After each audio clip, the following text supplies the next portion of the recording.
শুভ সন্ধ্যা সবাইকে। কেমন আছেন? আবারও দিনের এই শেষ প্রান্তে সন্ধ্যার শুরুতে সবাইকে জানাচ্ছি কেমন আছেন। জানতে চাচ্ছি আপনাদের কাছ থেকে। লিখবেন কিন্তু।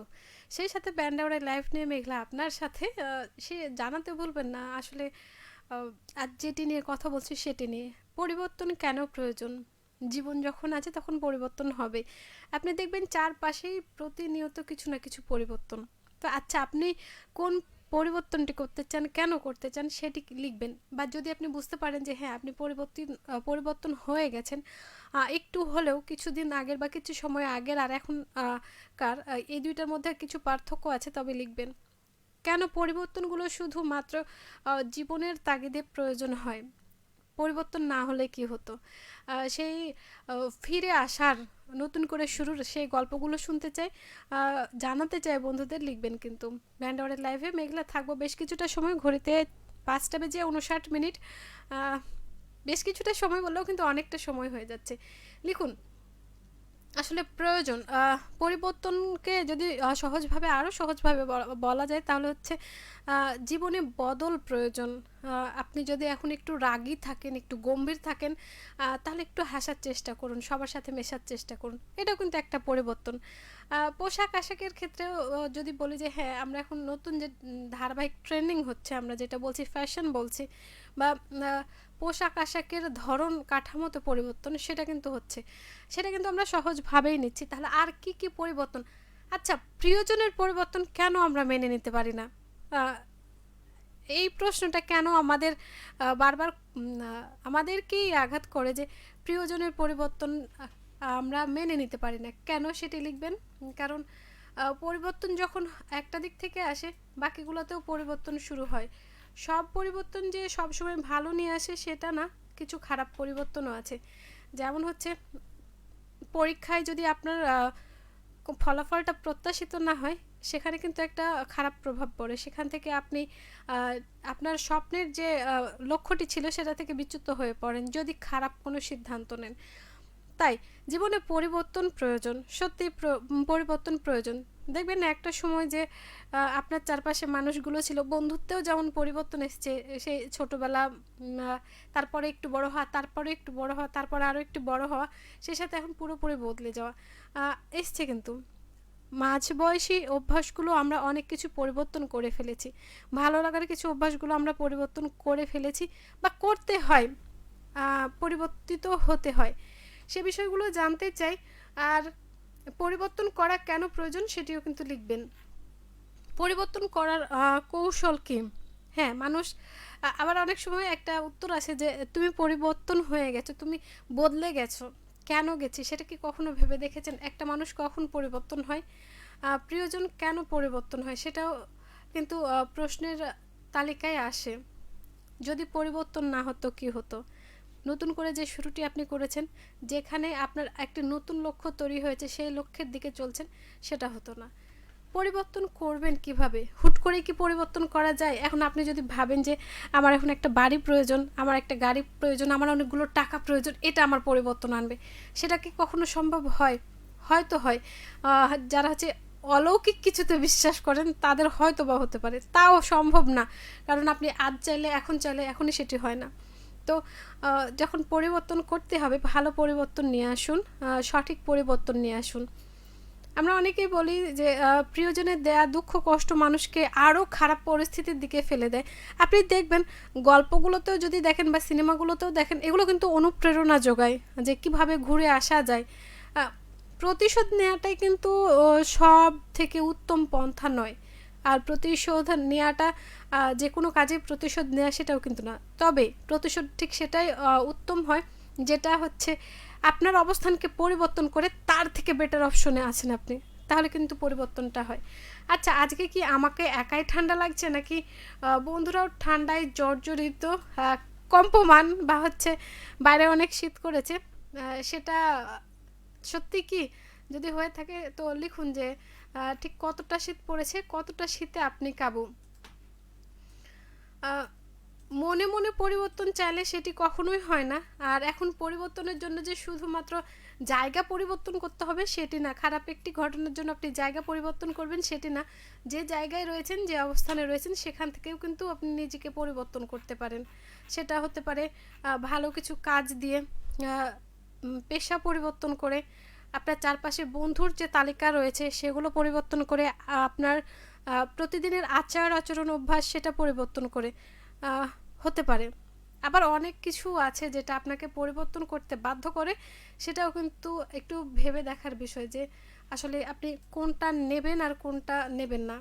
নিজের ভালো পাগলেও বোঝে, কথায় আছে। আপনি কি আপনার ভালোটা বুঝছেন? অনেক সময় অন্যের পরামর্শ, অন্যের শুভচিন্তা, অন্যের সঠিক নির্দেশনাটাও কিন্তু আমাদের জীবনে পরিবর্তন হয়, পরিবর্তন আনতে পারে। দেখুন, আগে স্মার্টফোন ছিল না, বাটন ফোন ছিল, সেখান থেকে স্মার্টফোনে আসতে যতগুলো পরিশ্রম অধ্যবসায় লেগে থাকা ছিল সেটা কিন্তু পরিবর্তন সম্ভব করেছে। ইতিবাচক পরিবর্তন সবসময় প্রয়োজন। নিজেকে যদি পরিবর্তন করতে চান, নতুন হিসেবে গড়তে চান, তাহলে কিছু অভ্যাস আপনাকে ত্যাগ করতে হবে, কিছু অভ্যাস আয়ত্ত করতে হবে। কাজ শিখুন, ভালো লাগার জিনিসগুলোকে চর্চা করুন। শুধু আমি ভালো আছি, আমি ভালো রাখতে পারবো, আমি ভালো থাকতে চাই এর পিছনে না ছুটে সবাইকে নিয়ে ভালো থাকতে চাই, সবার জন্য সময়, সবার জন্য ব্যস্ততা, সবার ব্যস্ততাটাকে মেনে নেওয়া, আবার কিছু সিদ্ধান্ত না চাইলেও মেনে নেওয়া। কারণ ওই যে করলা খেতে তিতা হলেও পরে পুষ্টিগুণ কিন্তু যথেষ্ট আছে, ঠিক এটা ভেবেও এগোতে পারেন। রয়েছেন সেই শীতের কবল থেকে রক্ষা পেয়ে ফাতেমা আক্তার আমাদের সাথে সালাম জানিয়েছেন। ওয়ালাইকুম আসসালাম, কেমন আছো টুনটুনি জানুরে, কেমন আছো রে মেঘু আপুরে। সবগুলো শেষে রে লাগিয়েছেন, ছন্দের মতো শোনাচ্ছে। ধন্যবাদ, আমি তো ভালো আছি। আপনি, আপনারা সাথে সকল বন্ধুরা কেমন আছেন? প্রচুর কি ঠান্ডা? আচ্ছা, ডিসেম্বরের হাড় কাঁপানি শীত কি এখনই চলে এসেছে? যদিও এখন পর্যন্ত পৌষ মাস আসেনি, কারণ কারো পৌষ মাস, কারো সর্বনাশ। বাইরে পিকনিকের আমেজটা কেবলই জমে উঠেছে। রাত জেগে খেলার যে বিভিন্ন কি বলবো, বিভিন্ন ধরনের খেলার যে উস্কানি, সেটা কিন্তু আমরা দেখতে পাচ্ছি পাড়ার মোড়ে বলুন, এলাকায় বলুন, কিংবা বিকেলবেলায় স্কুল মাঠে বলুন, সেটা কিন্তু আছে। আসলে আপনার এই মুহূর্তে কি প্রয়োজন? খেলতে যাওয়ার দেখাটা নাকি ঠান্ডা নিবারণ করাটা? সেটাও লিখতে পারেন আজকের ব্যান্ড আওয়ার লাইভে। কথা বলছিলাম পরিবর্তন নিয়ে, সেই সাথে আরও একটা বিষয় আপনাদেরকে বলতে চাই যে আমরা যে কাজগুলো করি, নিজে করি কখনো, অন্য কেউ আমার জন্য করে, সেটার জন্য কিন্তু ধন্যবাদ দিতে ভুলবেন না। কারণ আপনার একটি ধন্যবাদই কিন্তু তার সাথে আপনার সম্পর্কটা মধুর করে।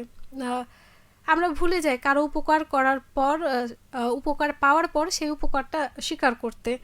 সেটা কিন্তু একটু ভেবে দেখবেন, সেই উপকারটা যদি সে না করতো আপনার অবস্থাটা কী হতো।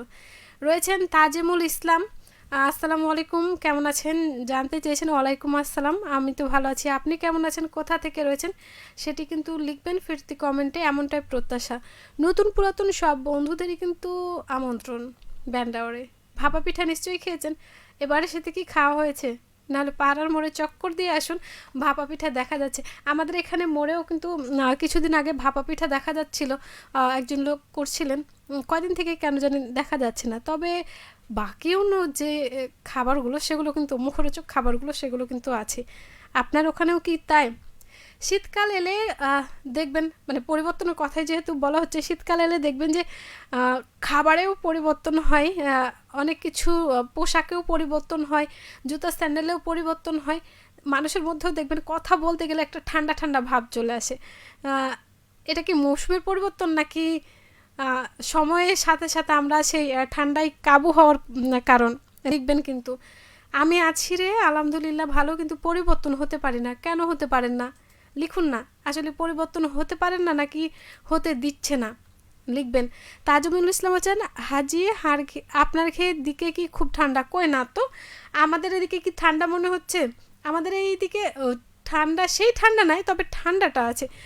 যেখানে নরম সরম গরম কিছু পোশাক আপনাকে সঙ্গে নিতে হবে। জল খাওয়ার সময় একটু একটু ঠান্ডা হবে, কারণ কথায় বলে খাবার পরে যার আর গোসলের আগে যার। তো হচ্ছে ঠান্ডা কিংবা গরম যাই হোক না কেন, আপনি দিনের বেলায় গরম অনুভূত হবে, কিন্তু রাত্রের দিকে মানে সন্ধ্যার পর এই সময়টা বা সকালের ওই সময়টা একটু ঠান্ডাই আছে। আপনার কাছে কি মনে হয় লিখুন কিন্তু ফিরতি কমেন্টে, অপেক্ষায় আছি। এপাশে শোনাচ্ছিলাম আজ ব্যান্ডের গান, চমৎকার কিছু গান শুনিয়েছি, যার মধ্যে ছিল উম, কবিতা গানটি জেমসের, অনেকের পছন্দ, অনেকে বলে থাকেন। আবার শনিবার যাই রবিবার যাই গানটি আমি শুনিয়েছি। এত সুন্দর দুনিয়ায় কেউ রবে না রে, চমৎকার একটি গান। হাসানের আকাশের নীলে শুনেছি, এক আকাশের তারা শুনিয়েছি। এখন আমি যে দুটি গান আপনাদের জন্য রেখেছি তার একটি হচ্ছে মাটির ঠিকানা জেমসের, আমার লাইভের শেষে গানটি শুনতে পাবেন। আর দ্বিতীয় যে গানটি রেখেছি সেটা হচ্ছে প্রিয়জন তুমি কেমন আছো।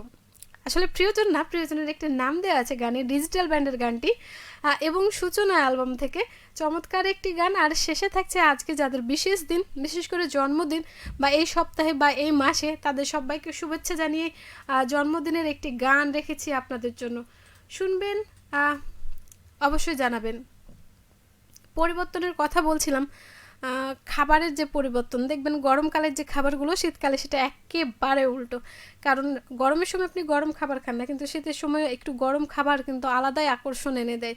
সেই সাথে কিছু খাবার আছে যেগুলো ঠান্ডা ভালো লাগে, যেমন পিঠা, পায়েস, বিভিন্ন ধরনের নতুন রেসিপি এই সময়টাই কিন্তু হয়। কারণ শাকসবজির মৌসুম বলতে কিন্তু এই যে শীতকাল, আপনার কাছেও কি তাই মনে হয়? হ্যাঁ, শাক সবজির মৌসুম, এই সবজির মধ্যে কোন সবজিটি আপনার বাড়িতে বেশি আসছে? আমার তো মনে হয় না এমন কোনো বাসা নেই যেখানে ফুলকপি আর বাঁধাকপি, বাঁধাকপি ফুলকপি এই দুটা তো একেবারে মানে অবশ্য অবশ্য হয়ে গেছে। আপনিও কি ফুলকপি আর বাঁধাকপির প্রেমে আক্রান্ত? লিখবেন কিন্তু। ফাতেমা বলছেন ঠান্ডা তো লাগছে আমাকে, তোমাকে ঠান্ডা লাগে না বুঝি রে। ও আচ্ছা, হচ্ছে কি ঠান্ডা এই কারণে লাগে না যে আজকে মানুষের সমাগম কম, এই জন্য। যদি বন্ধুরা সবাই আসতো তাহলে হয়তো বা একটু ঠান্ডাটা বাড়তো, কারণ বিভিন্ন জায়গা থেকে ঠান্ডার অনুভূতিটা আসতো, তাই না? যেহেতু বন্ধুরা আজকে আসছেন না, তবে আমি কি ছুটি নিয়ে নিব, কারণ গান রেখেছি চমৎকার। চলুন ফিরে যাই গানের কাছে। আর যেতে যেতে বলি সবাই ভালো থাকবেন, সুস্থ থাকবেন, মৌসুমি শাক সবজি খাদ্য তালিকায় রাখবেন, পাশাপাশি পাশাপাশি পানি ঠান্ডা খেতে অনেকেরই মন চায় না, সেখানে কিন্তু গরম করে পানিটা আপনি খেতে পারেন। আর সেই সাথে সকালের নরম রোদ গায়ে লাগাতে ভুলবেন না, শীতকালের এই রোদটি আপনার শরীরের জন্য অনেক উপকারী। অবশ্যই রোদের তাপটি নেবেন, ছোট বড় সবার জন্যই কিন্তু। সবাই ভালো থাকুন, আজকের মতো শুভ সন্ধ্যা।